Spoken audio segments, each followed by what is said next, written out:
டேய் மாப்பிள்ள என்னடா பொம்பளாசம் போட்டு விட்டா? டேய் கம்னரா, செலவு காசு இல்ல, எதனா தேத்த தேவல. அதுக்கு நீ போட வேண்டியது தானா? மாப்பிள்ள உனக்குதான் மாப்பிள்ள, அப்படி எந்த கட்ட போட்டாலும் புரியுது. இப்படியே பேசி நல்லா ஏமாத்துறடா. சரி சரி, அது ஒருத்த வராம போய் கட்டி பிடிச்சி வந்து நான் பாத்துக்கிறேன். கட்டி பிடிச்சிடா, என்னடா சொல்றா? போடா கிட்ட வந்துட்டான் போடுறா.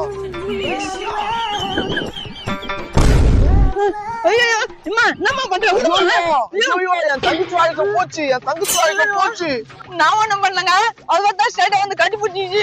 என் தங்கச்சி எவ்வளவு குடும்ப பங்கான பொண்ணு, அது வந்து கட்டி பிடிச்சிச்சுன்ற நான் உன்னை சும்மா விட மாட்டேன். ஊரை கூட்டு போறேன், பஞ்சாயத்து வைக்க போறேன். ஐயோ ஏப்பா, என் வீட்டுல தெரிஞ்சுனா சும்மா விட மாட்டாங்க. சும்மா விட மாட்டாங்கன்னா 10,000 நகை போடுவாங்களா? ஏய் நீ பேசாத, சும்மா வந்து கட்டி பிடிச்சிட்ட போட்டுடுறா.